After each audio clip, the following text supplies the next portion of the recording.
तुम्ही संत माय बाप कृपावंत, तुम्ही संत माय बाप कृपावंत, कायमी पतित कीर्ती वाढू अवतार तुम्हा धराया कारण उद्धाराया जन जड जीवा, वाढावया सुख भक्ती भाव धर्म, वाढावया सुख भक्ती भाव धर्म, कुळाचार नाम विठोबाचे अवतार तुम्हा धराया कारण उद्धाराया जन जड जीवा, तुका म्हणे गुण चंदनाचे अंगी, तुका म्हणे गुण चंदनाचे अंगी, तैसे तुम्ही जगी संत जन अवतार तुम्हा धराया कारण उद्धाराया जन जड जीवा, विठ्ठला विठ्ठल विठ्ठल जैत तेधिकं जन्मना व्रज, श्रैत इंदिरा शश्वतत्रयीं, द्रैत दृश्यता दिक्षुतावका, त्वयि धृतासव त्वामि चिन्वते, महायोगपीठे तटे भीमरथ्यं, वरं पुण्डरीकाय दातुं मुनीन्द्रे, समागत्य तिष्ठं तमानन्दकन्दं, परब्रह्मलिंगं भजे पांडुरंग, पांडुरंगाकारो प्रथम नमन, पांडुरंगाकारो प्रथम नमन, पांडुरंगाकारो प्रथम नमन, पांडुरंगाकारो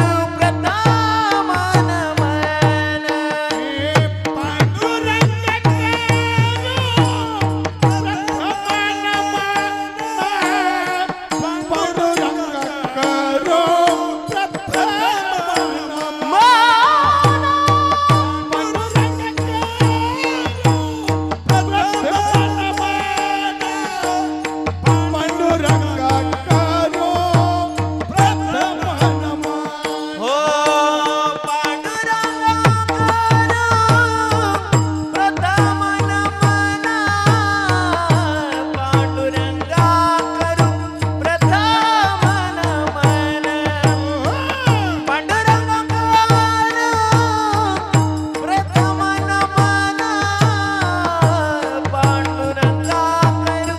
प्रथम नमन,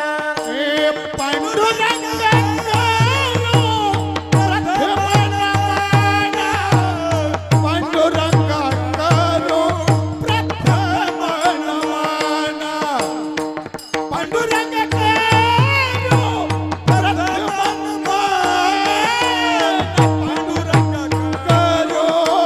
प्रथम नमन, हो दुसरे चरण संतांचिया, दुसरे चरण संतांचिया, दुसरे चरण संतांचिया, दुसरे चरण संतांचिया, संतांचिया, त्यांच्या कृपादाने कथेचा विस्तार, त्यांच्या कृपादाने कथेचा विस्तार, त्यांच्या कृपादाने कथेचा विस्तार, त्यांच्या कृपादाने कथेचा विस्तार,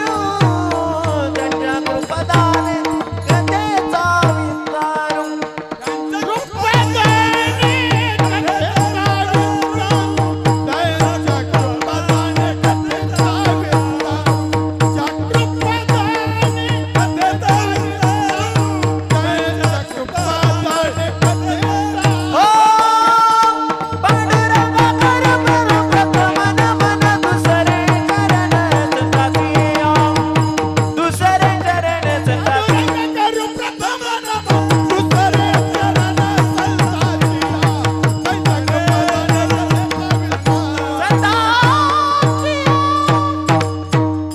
पांडुरंगा करू प्रथम नमन, दुसरे चरण संतांचिया, त्यांच्या कृपादाने कथेचा विस्तारू, बाबाजी सद्गुरु दास तुका, कलावज्ञ जियो धराता अवतारम, कलंकांग तेजो दिकाम दिवक्रम, खलानी शमादा दक्षं समाधिस्थ मूर्तिं भजे ज्ञानदेवा. नमो ज्ञानेश्वरा नमो ज्ञानेश्वरा नमो ज्ञानेश्वरा नमो ज्ञानेश्वरा नमो ज्ञानेश्वरा नमो ज्ञानेश्वरा नमो ज्ञानेश्वरा नमो ज्ञानेश्वरा नमो ज्ञानेश्वरा नमो ज्ञानेश्वरा विकोद्या नमो ज्ञानेश्वरा नमो ज्ञानेश्वरा नमो ज्ञानेश्वरा नमो ज्ञानेश्वरा नमो ज्ञानेश्वरा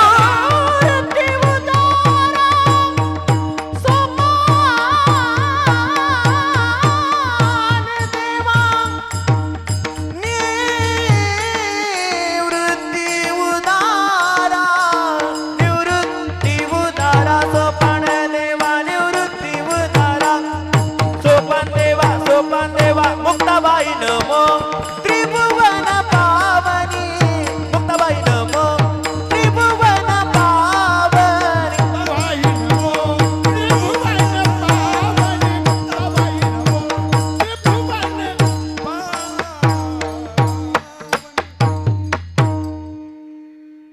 नमो ज्ञानेश्वरा नमो ज्ञानेश्वरा सोपान मुक्ता निवृत्ती उदारा. मस्तक हे पायावरी या वारकरी संतांच्या सेवे लागी सेवक झालो तुमच्या लागलो निज चरणा. अहो स्वामी तुकया देवा यावरी न करा भेर. सारे तिरक धाम आपके चरणों में सारे तिरक धाम आपके चरणों में. हे गुरुदेव प्रणाम आपके चरणों में. गुरु मेरी पूजा गुरु गोविंद गुरु मेरा पार ब्रह्म गुरु भगवंत गुरुर ब्रह्मा गुरुर विष्णु गुरुर देव महेश्वरा गुरुर साक्षात परब्रह्म तस्मै श्री गुरुवे नमः. संत स्वरूपाय नमः श्री साई देवाय नमः. संत स्वरूपाय नमः श्री साई देवाय नमः. ओम नमो सच्चिदानंद साई देवाय नमः. ओम नमो सच्चिदानंद साई देवाय नमः. रायगडी मंदिरी वसे माझा राया चरणासी अर्पितो जन्म ही काया. जगदीश्वराची जोडली ज्याची अजन्म ख्याती प्रथम वंदितो तुम्हा शिव छत्रपती. श्री गुरु चरण सरोज रज निज मनु मुकुर सुधारी. बरन रघुबर विमल जसु जोदायक फलचारी.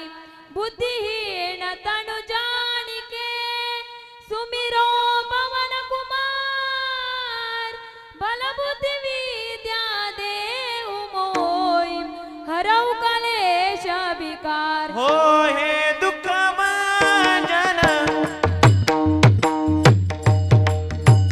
मारुती नंदन हे दुःख मांजन मारुती नंदन सुनला मेरी पुकार पवन सुत बिनती वारंवार पवन सुत बिनती वारंवार. हे सुखनंदन मारुती नंदन हे मेरी पुकार पवन सुत विनती पवन सुत हे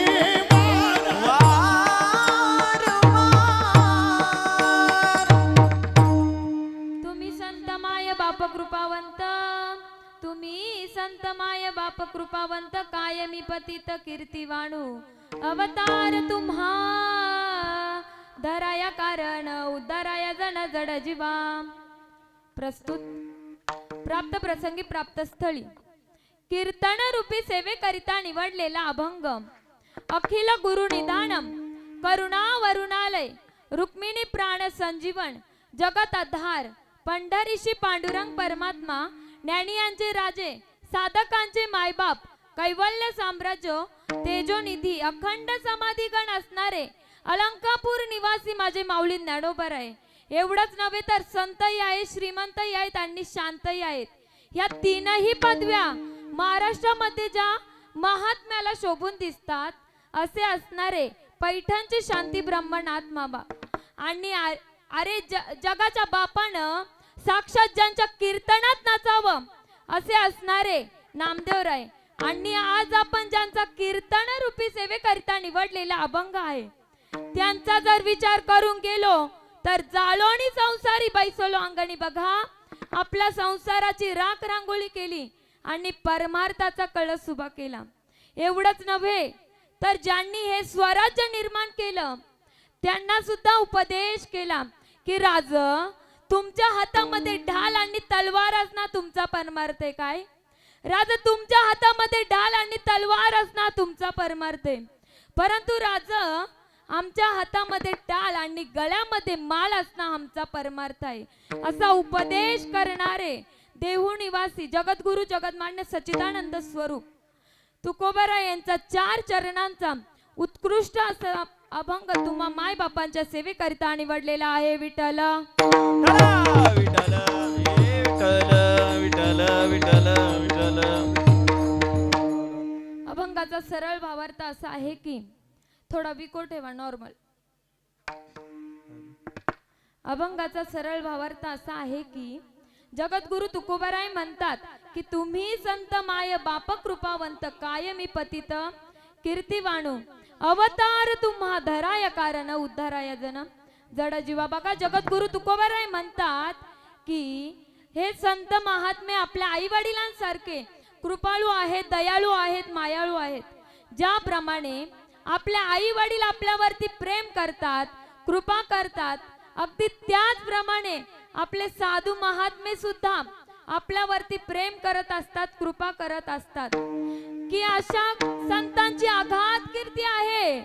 जगद्गुरु तुकोबाराय म्हणतात मी माझ्या मुखाने संतांच्या कीर्तीचं वर्णन वर्णन करू शकत नाही.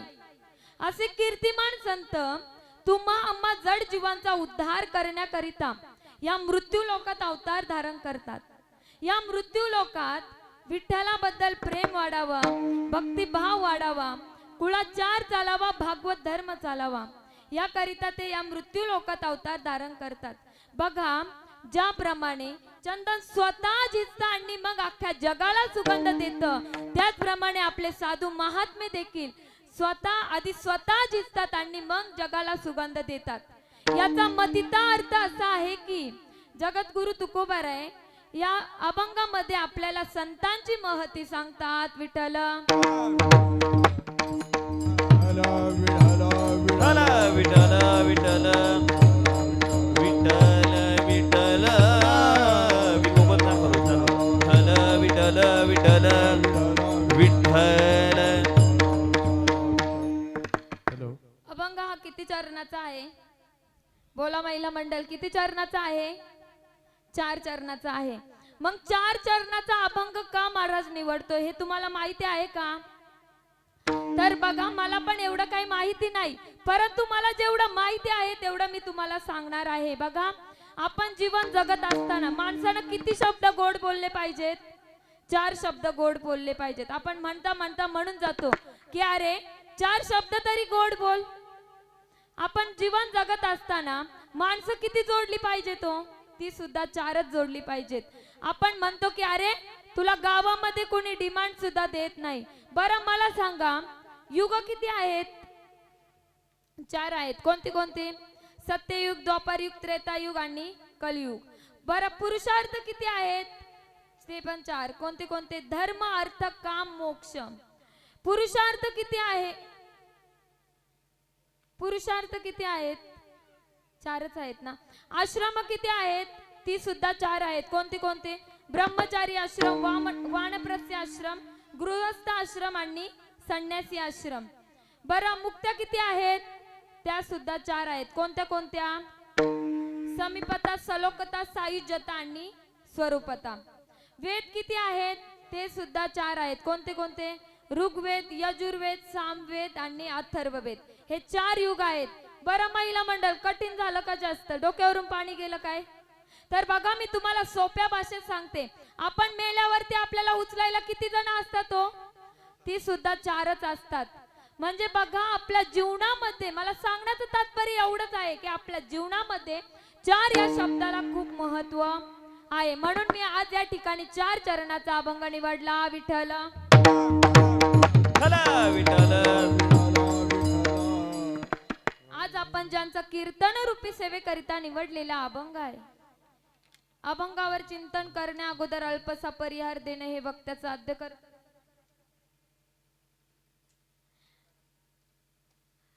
आज अखंड हरिनाम सप्ताह ग्रंथराज ज्ञानेश्वरी पारायण सोहळा ह्या सुंदर असा चालू आहे. बघा, या सप्ताहाला आज 25 वर्ष पूर्ण झाले आणि या सप्ताहातली दुसऱ्या दिवसाची कीर्तन रूपी सेवा माझ्यासारख्या पामराकडे आली. म्हणून मी तुम्हा सर्वांचे, मायबापांचे मनापासून आभार मानते. आज माझे सौजन्य जे आहेत असे असणारे नानासाहेब बृहस्पती सूर्यवंशी यांना सुद्धा मी मनापासून आभार मानते यांचे मी. बघा, माझ्या कीर्तनामध्ये जे रंग भरवतात असे असणारे मृदुंगाचार्य हरिभक्त पारायण तेजस महाराज खुरांगे, हनुमान चालीसा पठण करणारे दादासाहेब यशवंत सूर्यवंशी, गायनाचार्य निलेश महाराज झांबरे, हरिभक्त पारायण दत्ता महाराज चव्हाण, बबन महाराज झांबरे, प्रकाश महाराज झांबरे. बघा, व्यासपीठ यांना सुद्धा मी मनापासून धन्यवाद देते. त्याचप्रमाणे व्यासपीठ चालक दामोदर महाराज झांबरे यांनाही मी मनापासून धन्यवाद देते. त्याचप्रमाणे माझ्या कीर्तनाची शूटिंग सुद्धा करून घेतात असे असणारे माझे गुरुबंधू नानादादा बिटके यांनाही मी मनापासून आभार मानते. त्याप्रमाणे पेटी मास्तर असतील,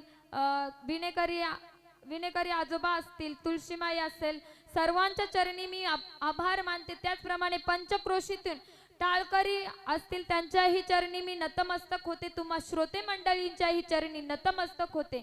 माझ्या गुरुवर्यांच्या आई वडिलांच्याही चरणी नतमस्तक होते आणि तुमच्या चरणी नतमस्तक होते आणि मी माझ्या सेवेला सुरुवात करते. विठ्ठल.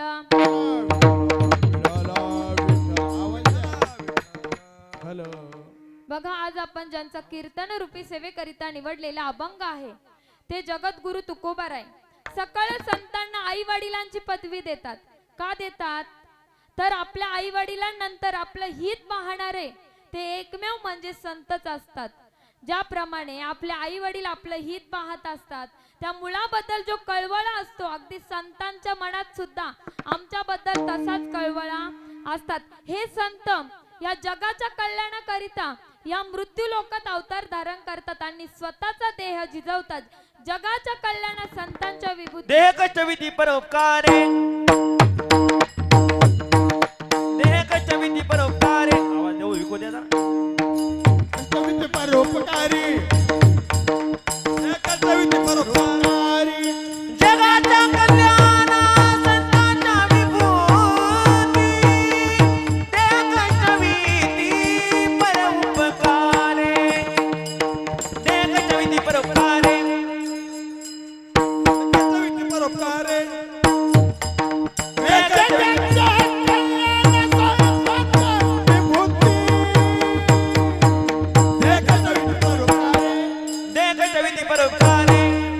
कष्टविधी परोपकारी.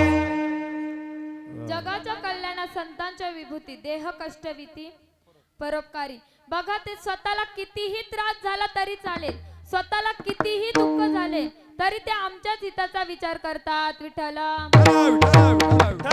विठ्ठल विठ्ठल विठ्ठल. ऐका ना, त्या माऊली ज्ञानोबारायांनी आम्हा जड जीवांचा उद्धार करण्याकरिता आम्हा सामान्य जीवांना ज्ञानेश्वरी सारखा विराट ग्रंथ, संस्कृत समजणार नाही म्हणून ज्ञानेश्वरी सारखा विराट ग्रंथ सांगितला. त्या माऊली ज्ञानोबारायांना किती दुःख सहन करावं लागलं हो. ज्या वेळेस विठ्ठल पंतांनी आणि रुक्मिणी मातेनं देहांत प्रायचित्त घेतलं त्यावेळेस ते चौघे बहीण भावंड पोरके झाले. त्यांना कुणाचा सुद्धा आधार नव्हता की कोणी आमच्या मुखामध्ये 4 घास भरविल अशी आशा सुद्धा नव्हती.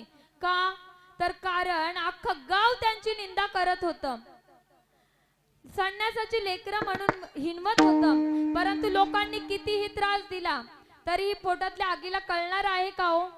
नाही ना माय बापा. 4 दिवस झाला त्यांनी काही सुद्धा खाल्लं नव्हतं. भुकेने व्याकुळ झाले होते. म्हणून भावंडांसाठी माझ्या स्वतः ज्ञानोबारायांनी हातामध्ये झोळी घेतली आणि गावामध्ये भिक्षा मागण्याकरिता गेले.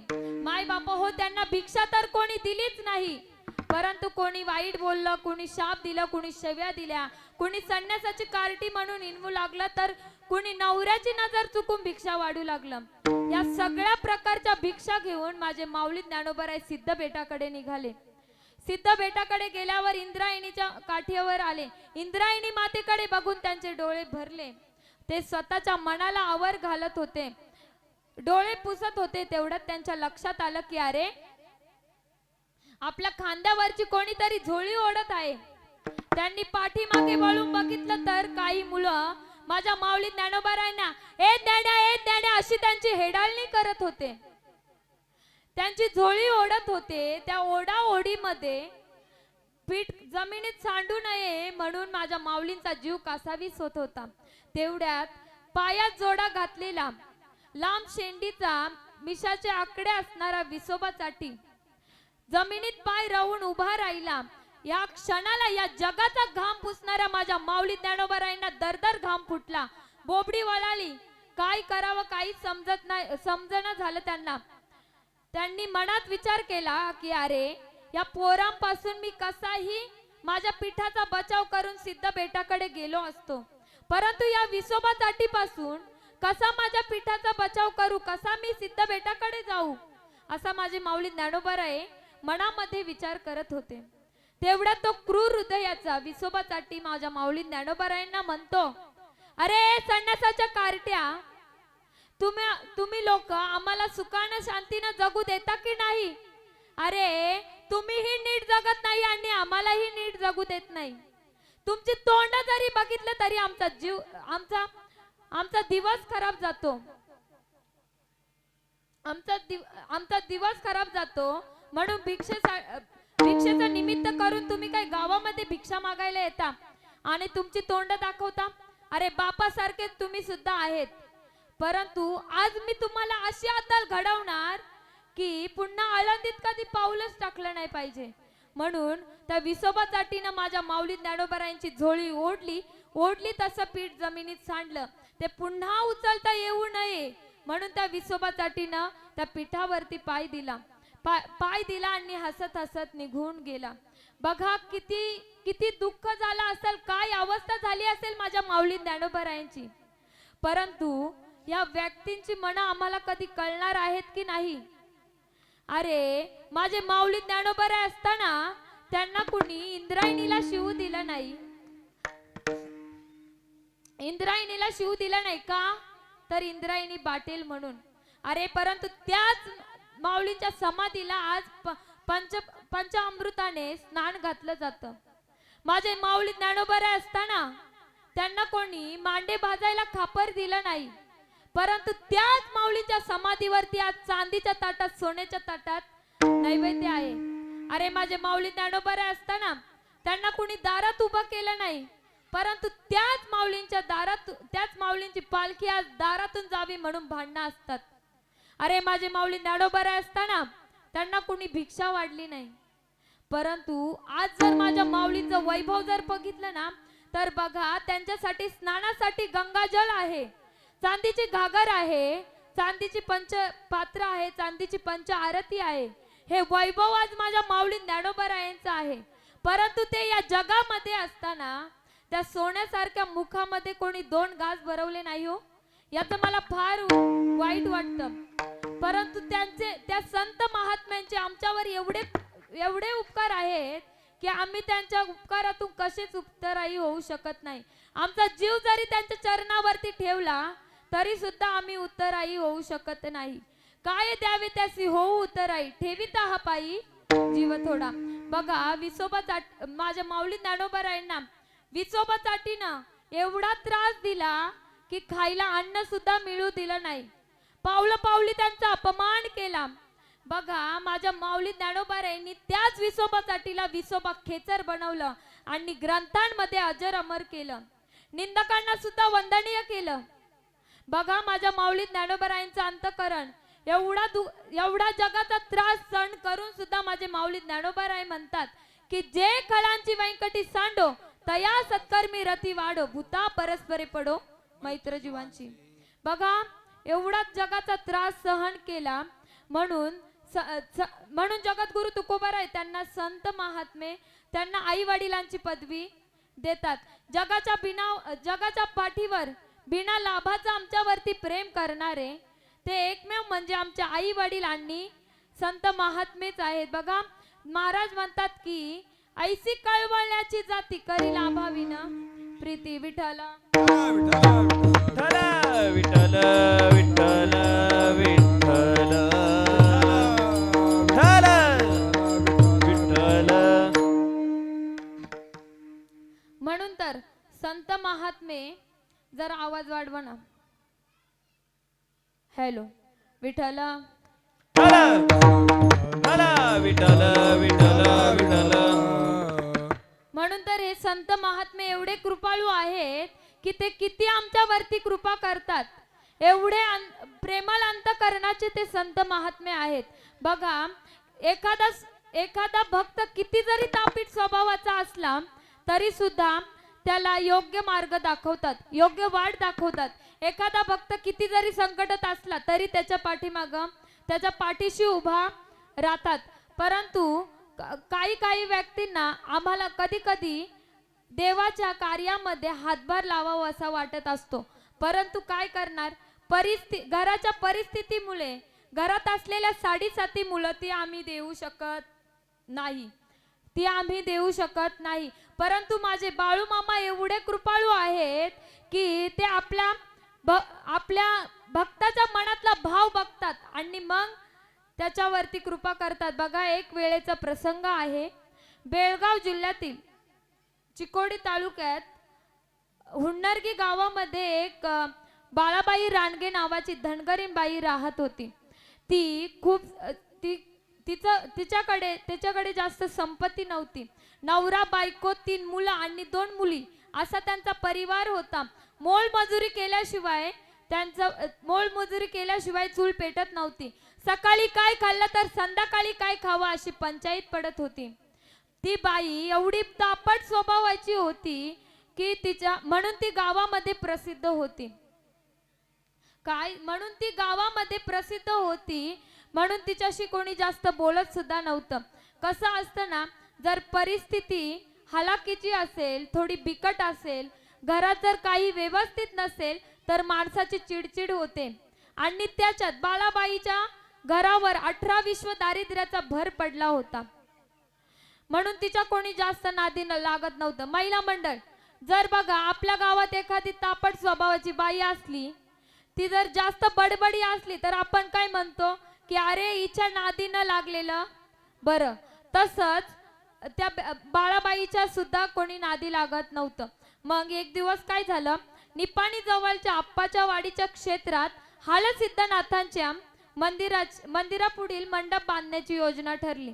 म्हणून पुजारी लोक आसपासच्या सगळ्या पंचक्रोशीतून वर्गण्या गोळा केल्या. आता राहिली होती ती फक्त हुन्नरगी गावातली. मग सर्व मंडळींनी मामांना सांगितलं की मामा, सर्व गावातून आसपासच्या सर्व गावातून वर्गणी आली, फक्त एकच गावातून नाही आली, ती म्हणजे हुन्नरगी गावामधून आलेली नाही.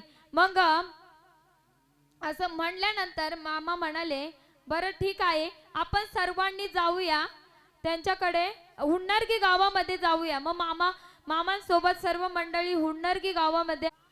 तर तिचा तो तापीट स्वभाव सर्वांना माहिती होता. म्हणून तिच्या घरी कोणी जात नव्हतं. मग मामांनी तिला सांगितलं की मामांना त्या मंडळींनी मामांना सांगितलं की मामा, हुन्नरगी गावामधून सगळ्यांची वर्गणी आलेली आहे. आता ती राहिली ती फक्त बाळाबाई रानगेचीच राहिलेली आहे. परंतु मामा तिचा इतका तापट स्वभाव आहे की ती तुमच्यासारख्या महापुरुषाला देखील काही बोलायला मागं पुढं बघायची नाही. म्हणून तुम्ही काही जाऊ नका.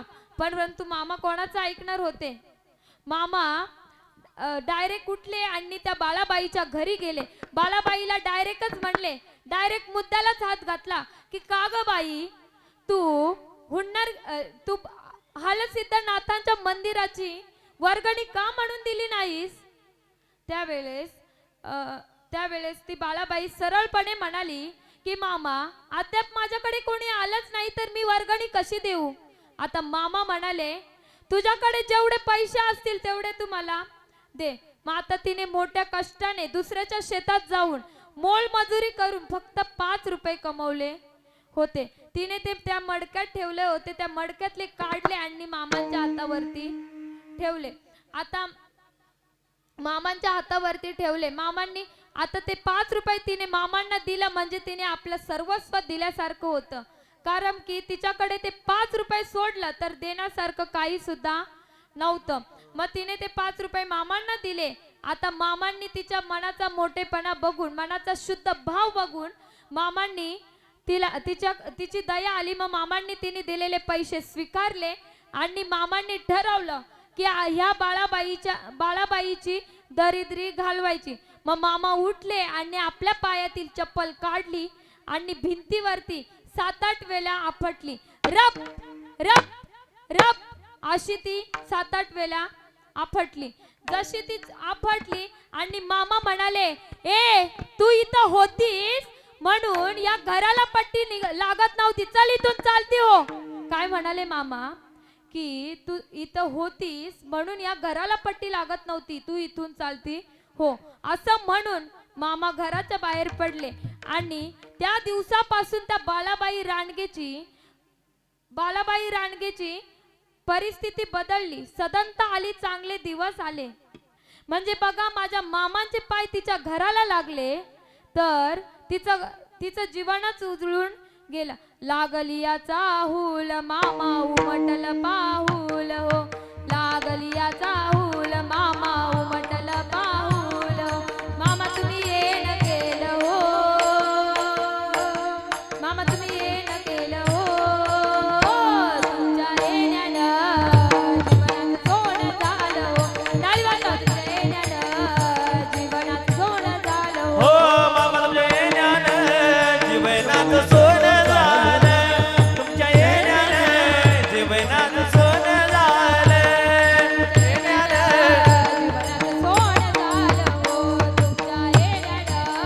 जीवनात सोनं झालं. जीवनात सोनं झालं. येण्यानं जीवनात सोनं झालं.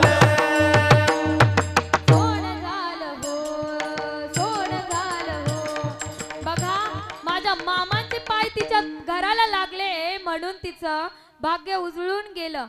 मग बघा भाग्य उजळून गेलं. विठ्ठल विठ्ठल विठ्ठल एवढा माझा कृपावंत भगवंत आहे की तो आपला भक्त कसाही असो फक्त त्याच्या मनातला भाव बघत असतो. काय आपला भक्त कसाही असू दे फक्त तो भाव बघत असतो. कारण तो फक्त भावाचा भुकेला आहे. देव भावाचा भुकेला हाची दुष्काळ तयाला.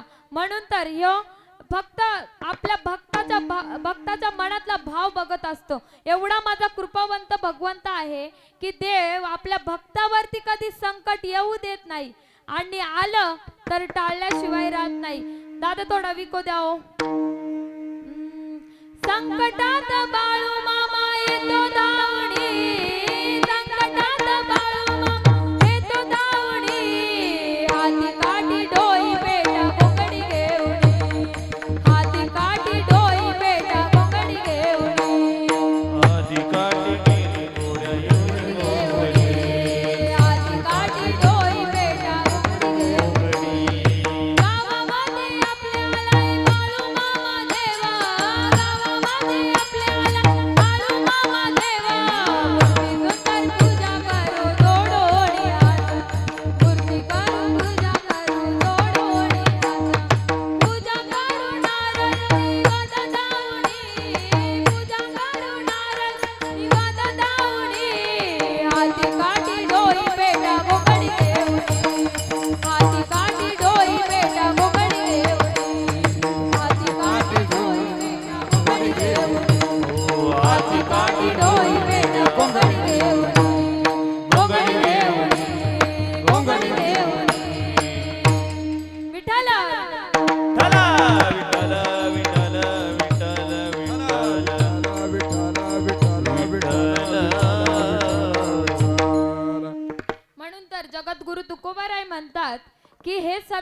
महात्मे कृपाळू आहेत, दयाळू आहेत, मायाळू आहेत की अशा संतांची आघात कीर्ती आहे. जगद्गुरु तुकोबाराय म्हणतात, मी माझ्या मुखाने संतांच्या कीर्तीचं वर्णन करू शकत नाही. तेच जगद्गुरु तुकोबाराय अभंगाच्या प्रथम हो तुम्ही संत माया बाप कृपावंत तुम्ही संत माय बाप कृपावंत तुम्ही संत माय बाप कृपावंत तुम्ही संत माय बाप कृपावंत बेस थोडं बेस तुम्ही संत माया बाबा कृपावंत तुम्ही संत माया बाबा कृपावंत तुम्ही संत माया बाबा कृपावंत तुम्ही संत माया बाबा तुम्ही संत माया बाप कृपावंत माय बाप कृपावंत तुम्ही संत माया बाप कृपावंत तुम्ही संत माय बाप कृपावंत तुम्ही संत माया बाबा कृपावंत तुम्ही संत माया बाबा कृपावंत तुम्ही संत माया बाबा कृपावंत तुम्ही संत माया बाबा कृपावंत काय मी पतित कीर्तिवानु काय मी पतित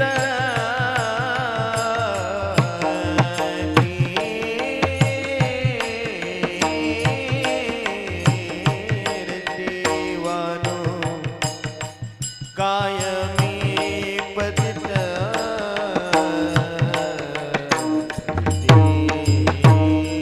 देवानु काय मी पतित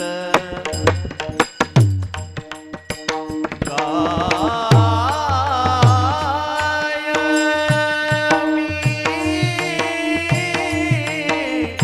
पतित पतित पतित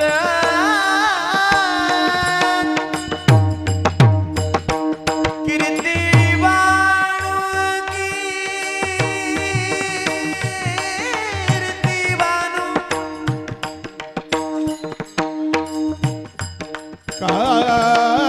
कायमि पतित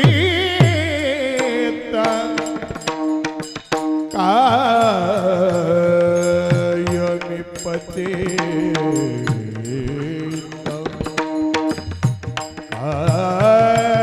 कायमि पतित पतित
कीर्ती वाढू. बघा हे संत जे असतात ना ते आपले आई वडीलच असतात. आवाज वाढवा. ते आपले आई वडीलच असतात. ते स्वतःच्या जीवापेक्षा ते आपल्यावरती जास्त प्रेम करत असतात. जसं आईला वाटतं ना माझ्या लेकराला जास्त त्रास नको व्हायला, माझं लेकरू सुखाने जगलं पाहिजे, जगातील सगळी सुख माझ्या लेकराला मिळाली पाहिजेत, अगदी तसंच संत महात्म्यांना देखील वाटत असतात. हे किती कीर्तिवंत संत आहेत, ते आपल्यावरती किती प्रेम करतात बघा. एक वेळेचा प्रसंग आहे. रामदास स्वामी एका गावामध्ये भिक्षा मागण्याकरिता, मधुकरी मागण्याकरिता गेले होते. त्या गावामधल्या सगळ्या बायका मधुकरी देत होत्या, परंतु एक बाई होती, ती दर दिवस काही ना काही कारण सांगायची. परंतु महाराजांनी ठरवलं की आपण हिच्याकडून भिक्षा घेतल्याशिवाय जायचंच नाही. म्हणून मग महाराजांनी ठरवलं, ते दारातच बसले होते. आता त्यांनी ठरवलं म्हणजे ते दारातच बसले तर ही बाई शेणाने सारवत होती. ते महाराज एका दारात बसले होते. तर महाराज म्हणाले भिक्षाम देई असं म्हटल्यानंतर त्या माऊलीला राग आला आणि तिने आपल्या हातातला जो शेणाचा कपडा होता तो फेकून मारला. तो महाराजांच्या अंगावरती फेकून मारला. जसा फेकून मारला तसा त्या महाराजांनी तो उचलला आणि तो घरी घेऊन गेल्यावरती तो स्वच्छ धुतला आणि त्याच्या बारीक बारीक अशा वाती तयार केल्या आणि शिवशंकराच्या मंदिरामध्ये लावल्या व प्रार्थना करू लागले की हे भगवंता, हे महादेवा, जसा या वातींचा उजेड तुझ्या मंदिरामध्ये पडला, अगदी तसाच उजेड त्या माऊलीच्या डोक्यामध्ये पडू दे. असा म्हणजे बघा ते संत त्यांना किती आमच्याबद्दल कळवळा असतो, त्यांच्या मनामध्ये आमच्याबद्दल किती कळवळा असतो की आम्ही त्यांना किती जरी त्रास दिला तरी ते संत महात्मे आमचाच विचार करतात. विठ्ठल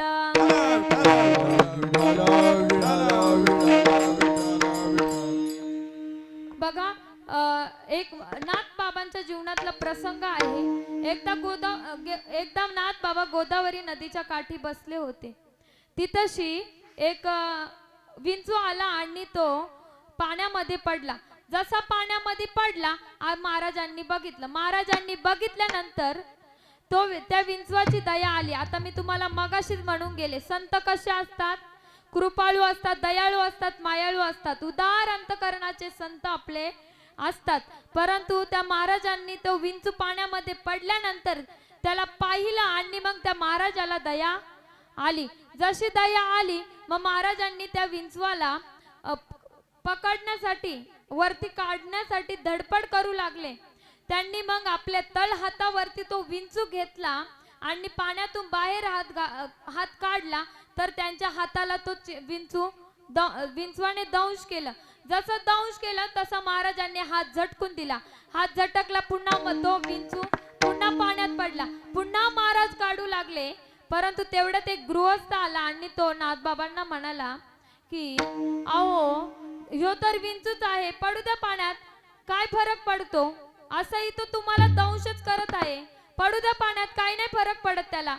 तेव्हा महाराजांनी, नाथबाबांनी एवढं सुंदर उत्तर दिलं. ऐका काय महाराजांनी उत्तर दिलं की नाथबाबा म्हणाले की अरे, तो प्राणी असून त्याचा वाईट गुणधर्म सोडत नाही, मग मी चांगला माणूस असून मी माझा चांगला गुणधर्म का सोडू? बघा महाराज म्हणाले, काय म्हणाले की तो प्राणी असून त्याचा वाईट गुणधर्म सोडत नाही, मग मी माणूस असून माझा चांगला गुणधर्म का सोडू?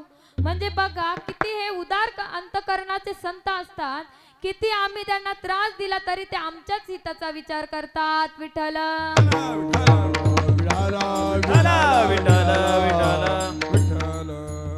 एवढे हे कृपावंत संत आहेत की आमच्यासाठी ते या मृत्यू लोकात अवतार धारण करतात. इथे आल्याच्या नंतर ते एवढे दुःख सहन करतात की गर्भवासाचं दुःख ते आमच्यासाठी सहन करतात. आता गर्भवासाचं दुःख काही कमी आहे का हो? किती सहन करण्यासारखं आहे का? किती दुःख असतं हो गर्भवास काय सांगू गर्भीची यातना मज भोगितनारा येना मास माळ मोत्राचा ना तुझं क्षणोक्षण ध्यान असे काय सांगू गर्भीची यातना मज भोगीत नारायणा मौसमाळ मूत्रादाना तुझं क्षणोक्षण ध्यान असे काय सांगू गर्भीची यातना काय सांगू गर्भीची यातना मज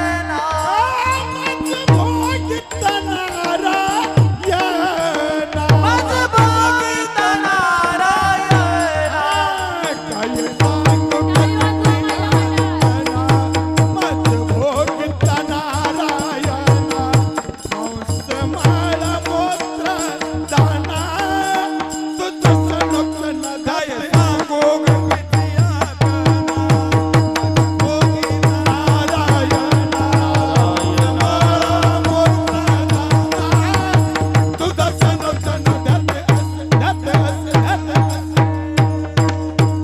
नारायणा काय सांगू गर्भीची यातना मज भोगता नारायणा माझ मळ मूत्र जाना तुझं क्षण क्षणा द्यास असे. अहो किती घाण असतं विष्ट लेप चहूकडे नाकी तोंडी कृमी केडे गर्भवासीचे कष्ट काढे कोणापुढे सांगावे. बघा एवढं ते आमच्यासाठी दुःख सहन करतात की का तर आमचा उद्धार व्हावा, आम्हाला मोक्ष प्राप्त व्हावा, आम्हाला भगवंताच्या नामाचं वेड लागावं याकरिता ते याकरिता ते तळमळ करत असतात. बुडते हे जन न देखावे डोळा येतो कळवळा सांगू. उजळावयालो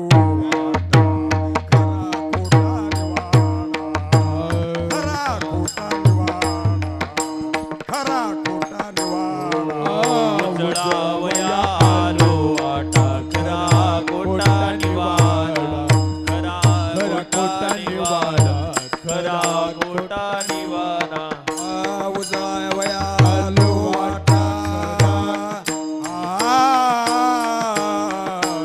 उजळावयालो वाटा खरा खोटा निवाडा खरा खोटा निवाडा खरा खोटा निवाडा जळावयालो वाटा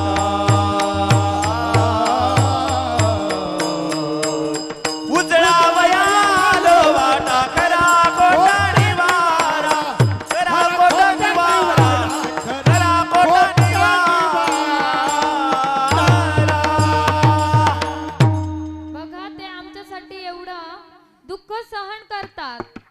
हे जग ज्या वेळेस वाईट मार्गाला जातं त्यावेळेस संत मार्ग दाखवतात. मार्ग दावणी गेले आधी दयानिधी संत ते. दैनंदिन जीवनामध्ये योग्य काय अयोग्य काय हे माणसाला कळत नाही म्हणून माणसांकडून चुका घडतात, पाप घडत असतं. परंतु तेव्हा मनामध्ये खंत वाटते की अरे आता आपण जगणं सोडून द्यावं, मरावं असं वाटतं. त्यावेळेस जगद्गुरु तुकोबाराय म्हणतात की मागे काय झाले पाहू नका, पुढे मी साक्ष आहे म्हणून कर्म करत राहा, चांगले कर्म करा, मागे झाले पाहू नका, पुढे जामीन आहे तुका. बघा जगद्गुरु तुकोबाराय म्हणतात की इथून माग काय झाले ते पाहू नका, पुढे इथून पुढं काय चांगलं करता येईल ते करण्याचा प्रयत्न करा असा जगद्गुरु तुकोबाराय तुम्हा आम्हाला उपदेश करतात. आता तरी पुढे हाची उपदेश नका करू नाश आयुष्याचा. बघा जगद्गुरु तुकोबाराय आपल्याला वेळोवेळी उपदेश करतात, सांगतात की आम्ही भगवंताचं नामस्मरण केलं पाहिजे, परंतु आम्हाला सांगून कळतं का हो?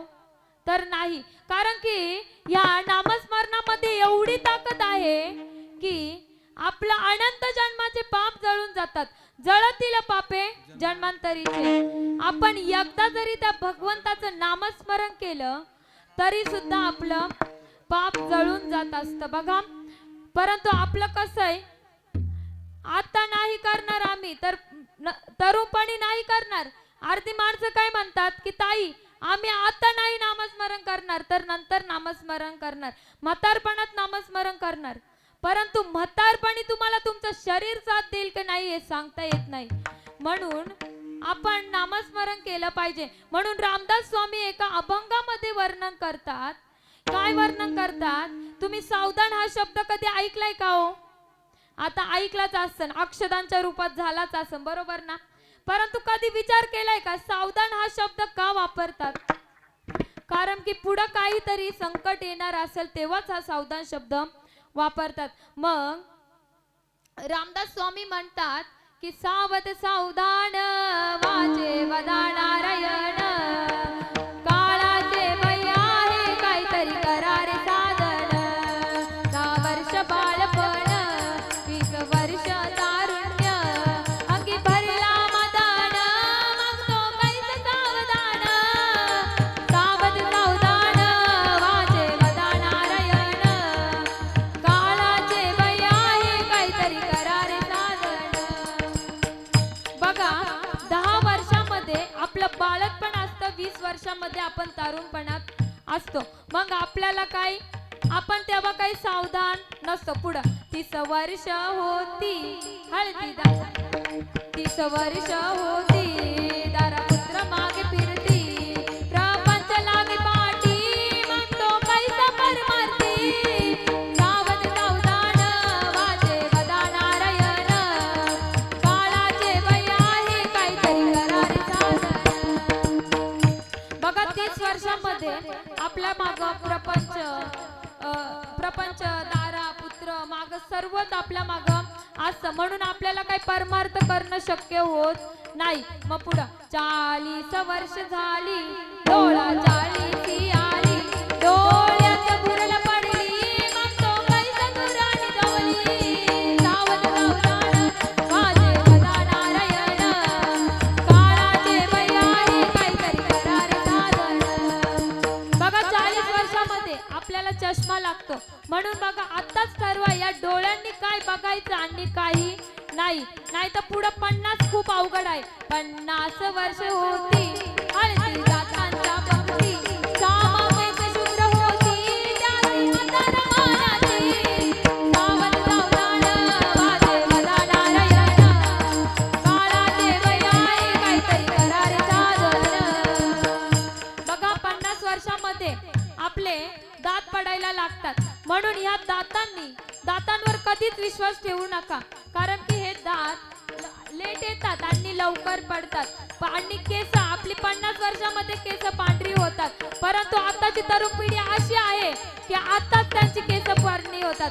परंतु त्यांनी असं केलंय, तरुण पिढी पण खूप चलाक आहे की डाय करून काळे करतात. परंतु ते डाय केलेली केस सुद्धा 15 दिवसातच उघडं पडतं. पुढं 60ची बुद्धी नाटी मग हाती आली काठी, वाच वाच लावी पाठी त्याची हातची कारटी. सावध सावधान वाचे वदा नारायण, काळाचे वय आहे काहीतरी करारे साधन. बघा 60 वर्षामध्ये आपली बुद्धी चालत नाही. मग बुद्धी चालत नाही, आपण बाबाला म्हणावं बाबा चला कीर्तनाला, बाबाने म्हणावं म्हातारी घरातच आहे, आपण म्हणावं बाबा कीर्तनाचा मंडप कुठे हो, बाबांनी म्हणावं म्हातारीने जेवायला दिलं नाही. म्हणजे बघा आपली बुद्धीच काम करत नाही. मग आपल्याला लेकरा हसतात. पुढं 70ची झाली रचना, सजल्याने उठवेना उठल्याने चालवेना मग तो झाला दैनवाना. सावध सावधान वाचे वदा नारायण, काळाचे वय आहे काहीतरी करारे साधन. बघा 70 वर्षामध्ये आपल्याला बसलं की उठवत नाही आणि उठलं की चालवत नाही. मग तेव्हा आपण दैन्यवान असतो. पुढं 60 20 मिळून 80 मग तो झाला अपयशी. पाण्याविन मचली जायची जीवा होतो कातदिशी. सावध सावधान वाचे वदा नारायण, काळाचे वय आहे काहीतरी करारे साधन. पुढं मग वर्ष झाले 90 बोलवे नाही एक शब्द, स्त्री पुत्र म्हणे प्रसिद्ध आता सोडा संबंध. सावध सावधान वाचे वदा नारायण, काळाचे वय आहे काहीतरी करारे साधन. बघा 90 वर्षामध्ये आपलं लय अवघड होतं. मुलं बायको सर्व काही जी आपल्या घरातली संबंध तोडा. मग पुढं रामदास स्वामी शेवट म्हणतात की एक शतक पूर्ण झाला आला तैसा वाया गेला. एक शतक पूर्ण झाला आला तैसा वाया गेला. रामदास स्वामी म्हणे योगी सावध झाला. सावध सावधान वाजे बदा नारायण. काळाचे वयारे काहीतरी करार साधन. सावध सावधान वाजे नारायण काळाचे वयारे काहीतरी करार साधन. करार साधन. बघा 100 वर्षामध्ये आपली 100 वर्ष होस्तवर आपली अशी परिस्थिती होते. परंतु आता कसं झालंय 100च्या पुढं कोणी जात नाही आणि 50च्या अलीकडं कोणी राहत नाही. असंच गत झाले बघा. म्हणून नामस्मरण आपण आताच केलं पाहिजे. कारण की म्हातारपणी आपल्याला आपलं शरीर साथ देईल की नाही हे सांगताच येत नाही. म्हणून नामस्मरण केलं पाहिजे. बघा वारकरी संप्रदायाच्या नियमाप्रमाणे आपण वारकरी भजन गायचं आहे. विठोबा कुमाई विठोबा रखुमाई. विठोबा कुमाई विठोबा रखुमाई. केलं का महिला मंडळ केलं का? सर्वांनी वरती हात घ्या एकदा. श्रीराम जय राम जय जय राम. श्रीराम जय राम जय जय राम. श्रीराम जय राम जय जय राम.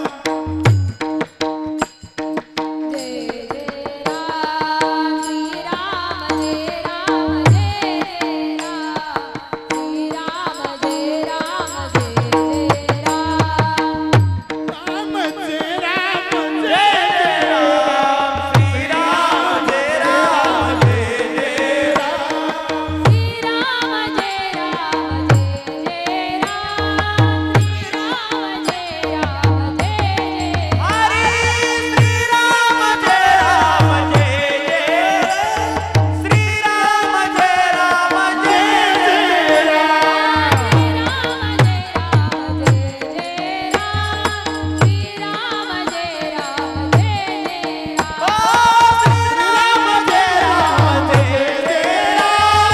श्रीराम जय राम जय जय राम. श्रीराम जय राम जय जय राम श्रीराम जय राम जय जय राम श्रीराम जय राम जय जय राम श्रीराम जय राम जय जय राम हरे श्रीराम जय राम जय जय राम श्रीराम जय राम जय जय राम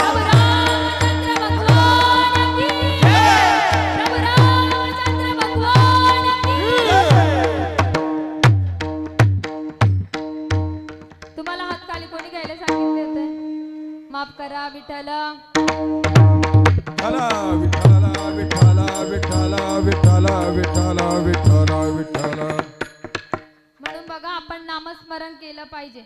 नामस्मरण नाही केलं तर काय होतं बघा. नाथ बाबा पिंगळ्याच्या द्वारात सांगतात हे जरी नाही कालं तरी दुसरा येईल. हे जरी नाही कालं ओ हे जरी नाही कळलं मग दुसरा येईल हे जरी नाही कळलं. हे जरी नाही कालं तरी दुसरा येईल. हे जरी नाही कालं हरी हे जरी नाही कळलं तरी दुसरा येईल हे जरी नाही कळलं करत शेवटी बा काळ बघून येईल. करत शेवटी बा सरत शेवटी वा काळ बघून येईल सरत शेवटी वा एका जणासाठी आमचं काय बाजाईल. एका जणांनी आमचे काय बघाईल एका जणासाठी आमचं काय बाजाईल. एका जणांनी आमचे काय बघाईल काय बाजाईल. काय बघाईल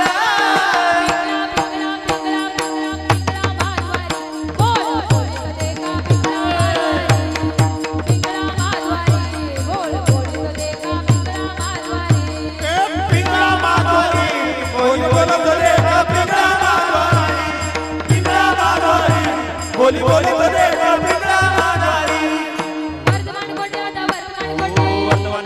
वर्तमान गोटे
बघा नामस्मरण केलं पाहिजे विठ्ठल.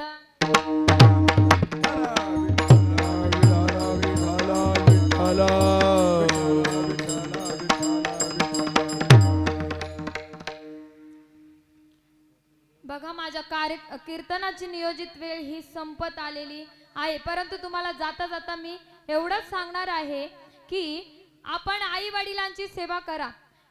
बहीण भावाने आपलं नातं बहीण भावाने आपलं नातं जपा. कारण की पुरुष वर्ग सनई लावा ना. पुरुष वर्ग आपली बहीण मोठी झाली की आपण तिला फारच विसरून जातो, परंतु ती बहीण असते ना ती आपल्याला कधीच विसरत नाही. बघा कुठेतरी बहीण भावाचं नातं असावं. बहिणीचं लग्न लावून दिलंय, आई वडील नाहीत, आई वडील लहानपणीच गेले, परंतु आई वडील लहानपणीच गेले अशा तिच्या घराची परिस्थिती अगदी नाजूक आहे. नवरा कुठेतरी 10,000 रुपये घेतोय हो. एवढी परिस्थिती नाजूक आहे की नवरा कुठेतरी 10,000 रुपये घेतलोय. भावाचं प्रारब्ध बदललं. भाऊ आता मुंबई सारख्या सिटी मध्ये राहतोय. जवळच भाऊबीज आलेली होती, परंतु भाऊबीज आलेली होती हिला आता असं वाटत होतं की माझ्या भावानं मला भेटायला यावं, माझ्या भावाने मला एक तरी फोन करावा, परंतु तिचा भावही येत नाही. अंतकरणामधले दुःख अंतकरणामध्येच गिळते. अरे सगळ्या महिला मंडळ, गावातली सगळ्या महिला मंडळ आपल्या माहेरी गेल्या, माहेरी नटून तटून जातात. आता हिलाही असं वाटतं की माझ्या भावाकडे मी जावं किंवा भावाने माझ्याकडे यावा. भावाने माझ्याकडे नाही आला तरी एक तरी फोन करायला पाहिजे असं तिला वाटत होतं. अंतकरणामधलं दुःख अंतकरणामध्येच गिळते. परंतु बघा कोणापुढं काय सांगावं, काही कामच सुचत नाही. घरात जा बाहेर ये सारखं तिचं चालूच होतं. परंतु बघा घरामध्ये ये जा चालूच होतं. कुणापुढं मन मोकळं करावं असं तिला असं वाटत होतं.